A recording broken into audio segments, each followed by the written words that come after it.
하나님 말씀은 시편 80편입니다. 시편 80편. 시편 80편 1절 말씀부터 보겠습니다. 시편 80편 1절입니다. 그 앞에 지휘자를 따라 소사님 에돛에 맞춘 아삽의 시라고 되어 있고요. 1절에 요셉을 양떼같이 인도하시는 이스라엘의 목자시여 귀를 기울이소서. 그룹들 사이에 앉으신 주님 빛을 비추소서. 에브라임과 베냐민과 므낫세 앞에서 주님의 힘을 드러내시고 우리를 구원하소서. 하나님이시여 우리를 돌이키시고 주님의 얼굴을 비추시어 우리가 구원받게 하소서. 그랬습니다. 네, 그 지휘자를 따라 소사님 에돛에 맞춘 아삽의 시라고 되어 있는데요. 소사님 에돛이라고 하는 이 단어는 증거의 백합화들 이런 뜻을 가지고 있어요. 증거의 백합화들. 60편에는 증거의 백합, 거기는 수산에돛이라고 되어 있나요? 시편 60편에 보시면 그것의 복수예요. 수산에돛. 네. 수산에돛은 단수, 증거의 백합화. 소사님 에돛은 증거의 백합화들. 아삽은 다윗과 솔로몬 시대의 그 아삽이 아니라 그 아삽의 이제 후손 중에 한 분인 아삽이신 것 같아요. 여하튼 그 하나님의 성전에서 이 지금으로 말하면 성가대를 주장하는 모든 그런 그 음악적인 부분을 관장하는 그런 분이셨던 것 같아요. 아삽. 여기 1절에 보시면 요셉을 양떼같이 인도하시는 이스라엘의 목자이시다 그랬습니다. 요셉은 이스라엘 전체를 여기서 가르쳐요. 여기서는 요셉은 북이스라엘 에브라임 지파만 가르치지 않고 이스라엘 전체 요셉을 양떼같이 인도하시는 이스라엘의 목자 되시는 하나님. 이스라엘의 목자는 앞서가면서 양떼를 인도하죠. 네. 요한복음 10장에 보면 인도하시는 목자.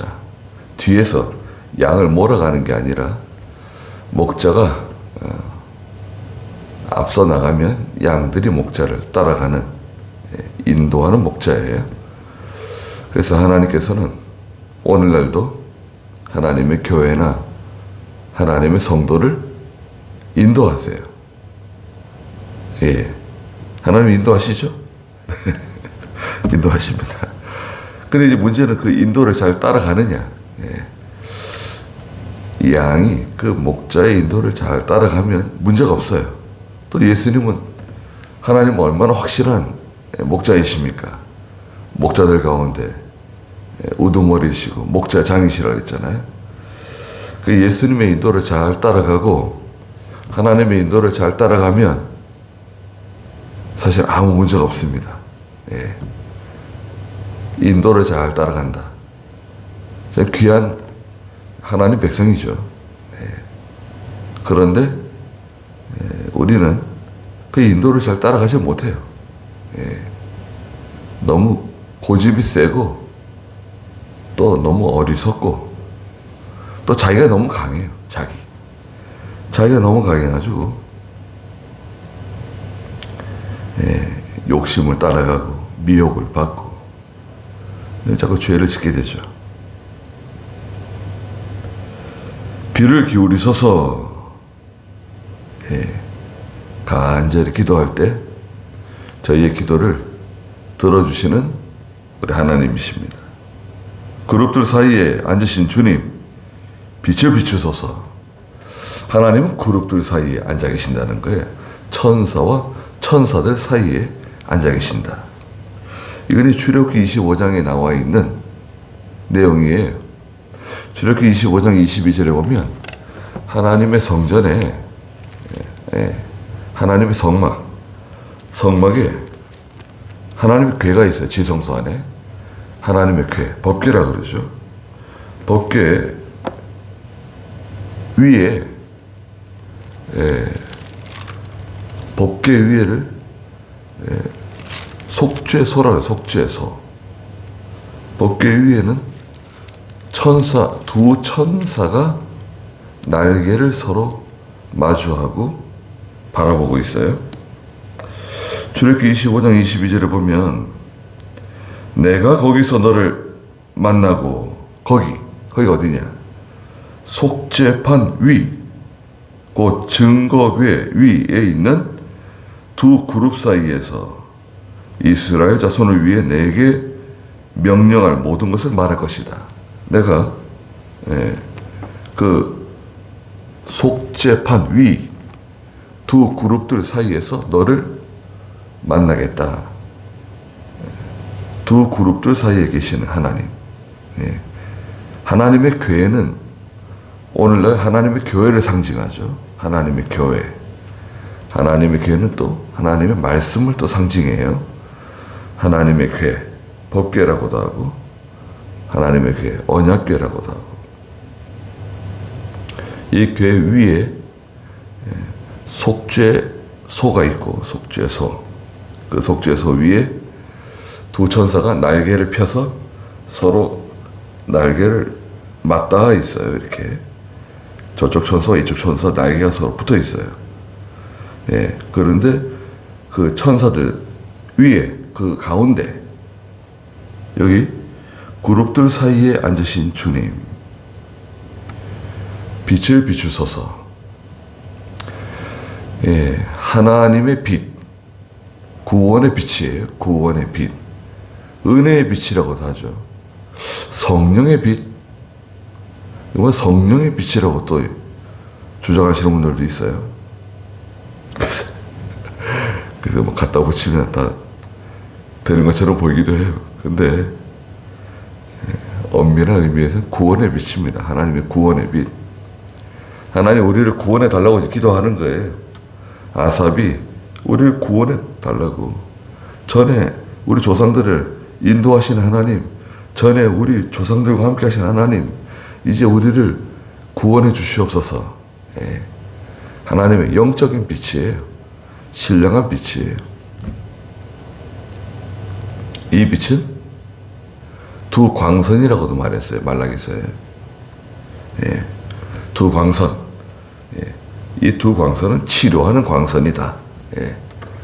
광선이 나가는데 하나님의 빛이에요. 빛이라고 한번 생각해 보세요. 빛이 쫙 비쳐나가요. 요즘 뭐 후레쉬 좋은 것들 보면 탁 켜면 막 빛이 막 얼마나 뭐 밝게, 작은데도요 굉장히 밝은 빛들이 있어요. 빛이 쫙 나가죠. 빛이 나갈 때 어둠이 물러가죠. 하나님의 빛이 비치면 이건 다 해결되는 거예요. 어둠이 다 물러가고 모든 더러운 것이 다 물러가고, 답답하고 힘들고 고난, 슬픔, 비통함 다 물러가는 거예요. 이 빛이 쫙 들어가면 다 소생하는 거예요. 치료가 되는 거예요. 치료하는 두 광선. 그 두 광선은 뭘까요? 진리와 영감입니다. 진리와 영감. 하나님의 말씀과 성령의 은혜.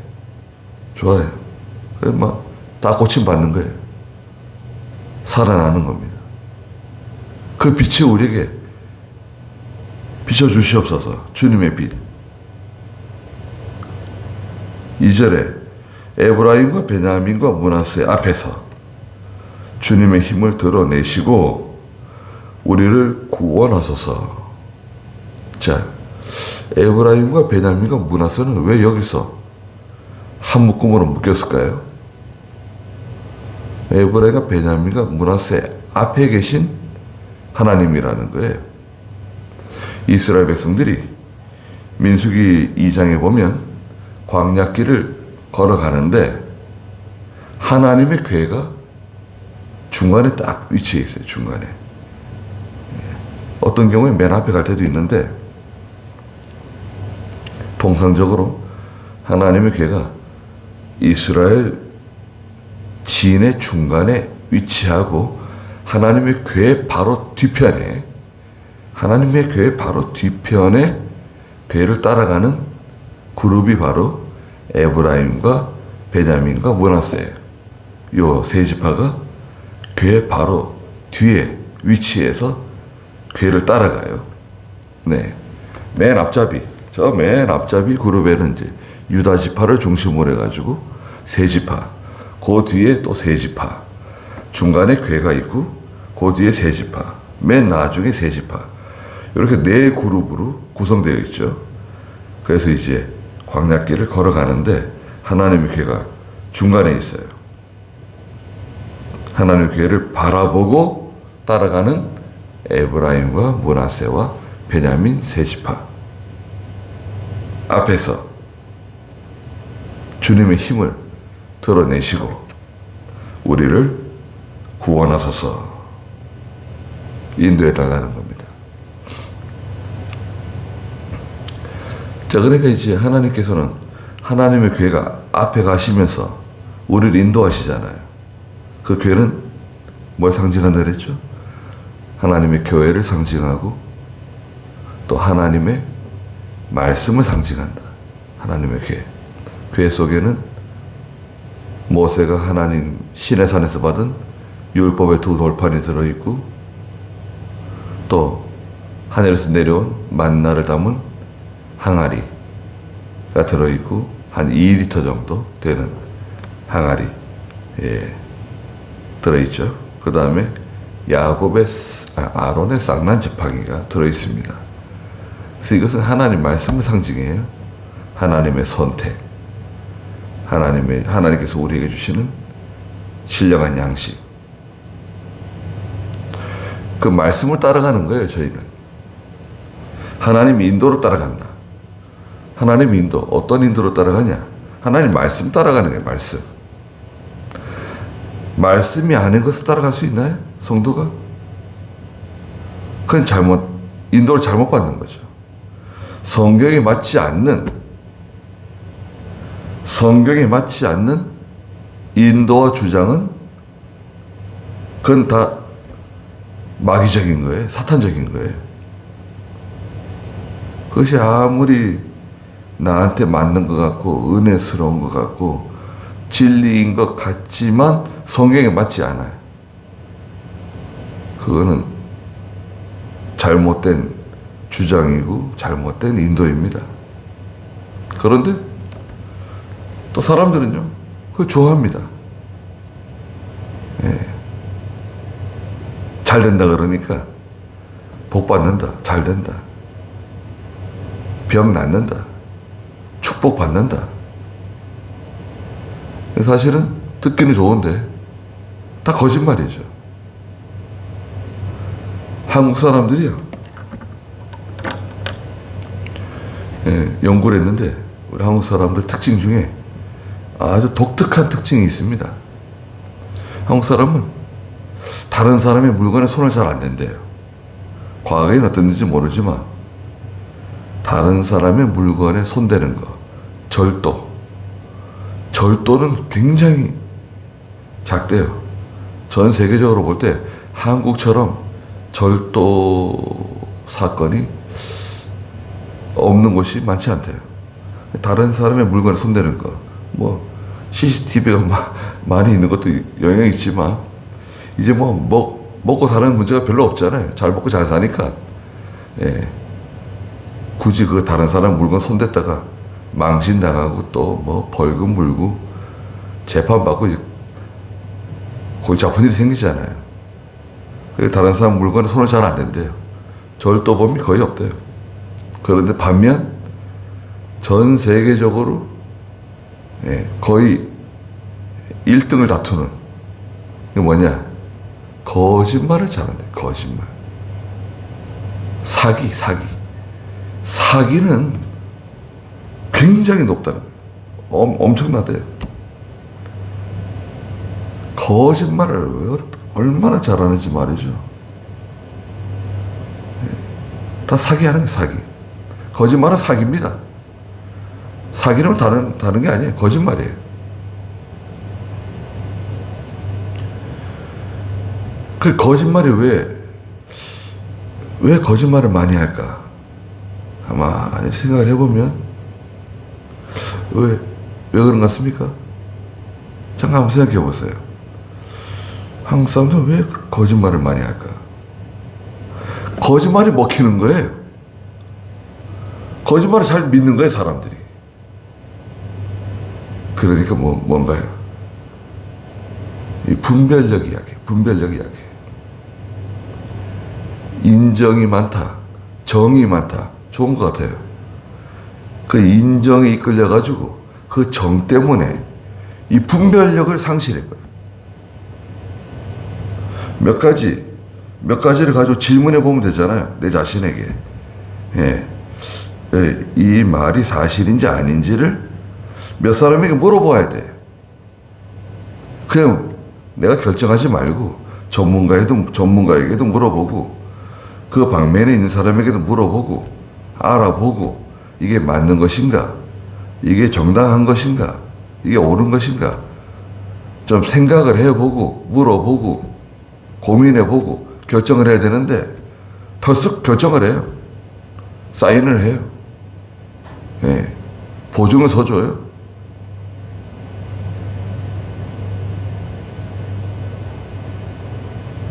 국밥 한 그릇 먹여주면 도장 찍어주는 거예요. 그런 거 보면 참. 그래서 나라도 잃어버린 겁니다. 우리나라가. 그렇게 분별력이 없어요. 그렇게 약해요. 그러니까 앞으로, 이거 어떻게 어렸을 때부터 교육을 잘 시키든지 그런 면에 철저하게 교육을 시키든지 해야 됩니다. 아이들도 거짓말하면 제일 무서운 벌을 내려야 돼. 아이들한테도. 성경에 거짓말하지 말라 그랬죠? 제9계명에 이웃에 대하여 거짓 증거하지 마라. 거짓 증거는 재판장 앞에 가서 거짓 증거. 그것뿐만이 아니에요. 거짓말하지 말라는 거예요. 계시록에서도 20장에서 지옥 가는 사람들의 인격적인 특징이 뭐예요? 살인자들, 거짓말하는 자들, 음행하는 자들. 이 거짓말이 거기 들어가요. 거짓말은 뭐 아무것도 아닌 것처럼 가볍게 여기면 안 됩니다. 하여튼 이 정치하는 사람들도 거짓말. 그냥 거짓말하는 거예요. 표를 얻기 위해서 거짓말하고 당선되면 안 해요 말고 그냥. 우리도 약속해놓고 약속 지키지 않고 뭐 이렇다 저렇다 이 핑계 저 핑계 대고 예수 믿는 사람은 거짓말하면 안 됩니다. 거짓말하는 큰 죄예요.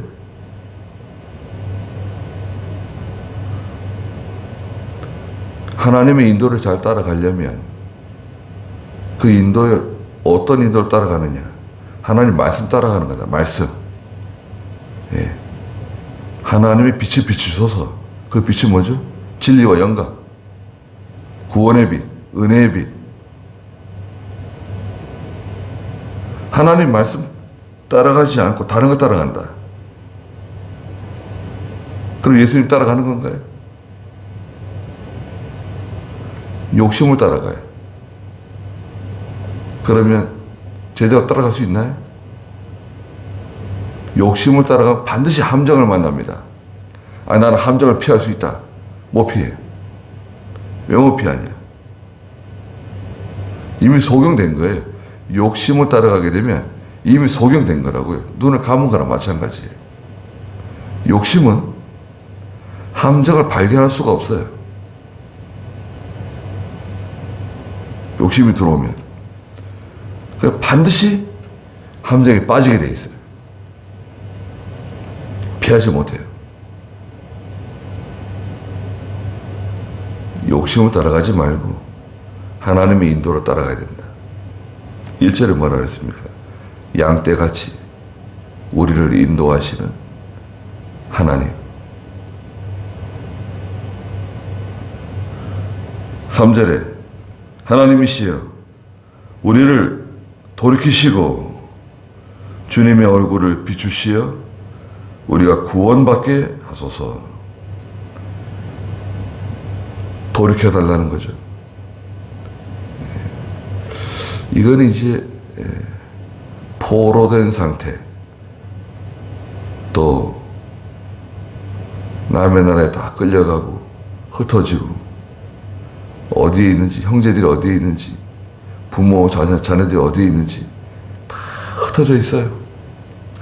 또 대부분 다 죽고, 전쟁에 나간 아버지나 아들은 다 죽고, 성에 있는 사람은 전염병과 굶주림으로 죽고, 간신히 살아남은 사람도 또 포로 잡혀가요. 다니엘서를 가만히 읽어보면 다니엘이 뭐 사자굴에 들어갔다 나오고, 사드락 메삭 아벳느고가 풀무불에 들어갔다 나오고, 여러 가지 믿음시키는 장면들이 기록되어져 있습니다. 그런데 다니엘, 사드락 메삭 아벳느고의 형제가 누구인지, 부모가 누구인지, 어떻게 자랐으며 어떤 배경을 가지고 있는지 전혀 근거가 없어요. 배경적인 설명이 없어요. 왜? 바빌론에 포로 잡혀갔거든요.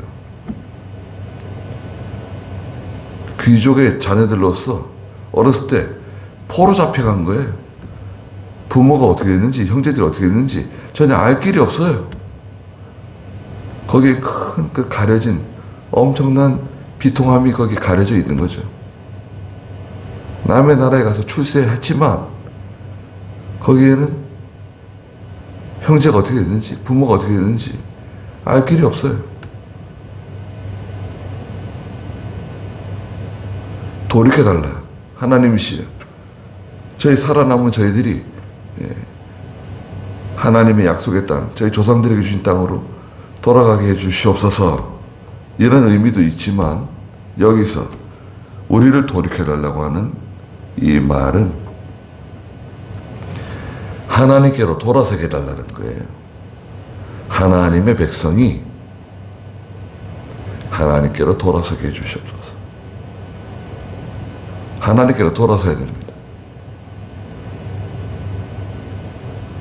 나는 하나님께 돌아서 있는가?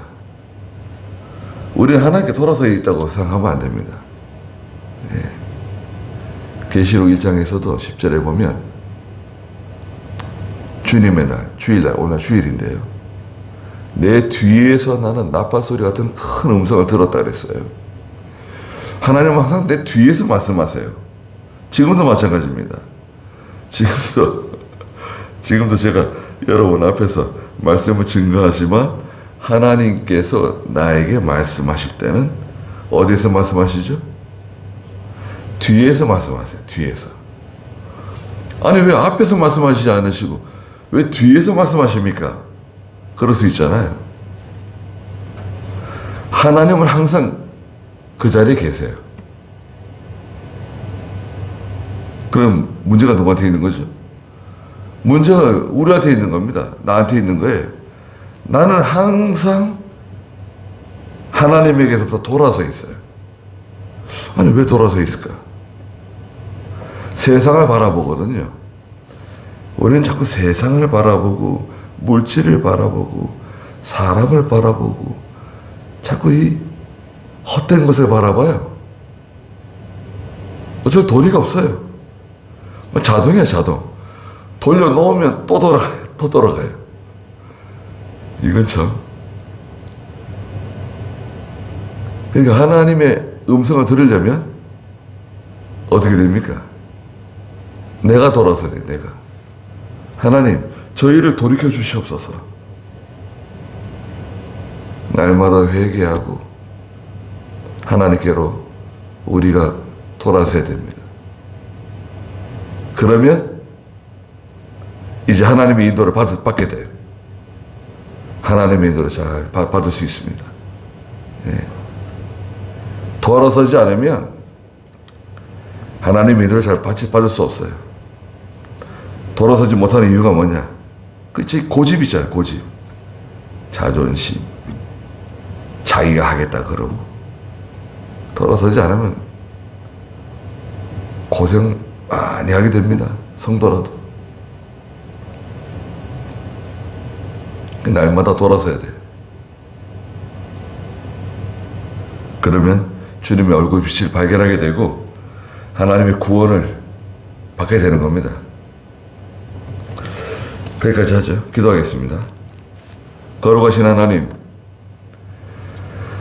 저희들을 인도하시는 우리 하나님께서 저희에게 빛을 비춰주시고 또 저희를 돌아서게 하셔서 은혜를 베풀어 주시고 주님의 얼굴 빛으로 비춰주시고 저희가 하나님을 통해서 모든 문제를 해결받을 수 있는 하나님으로 말미암아 항상 빛 가운데 걸어갈 수 있도록 도와주시옵소서. 오늘도 귀한 하루 주셨사오니 하나님이 함께 해주시고 저희들을 보호하여 주시옵소서. 예수님의 이름으로 기도드리옵나이다. 아멘.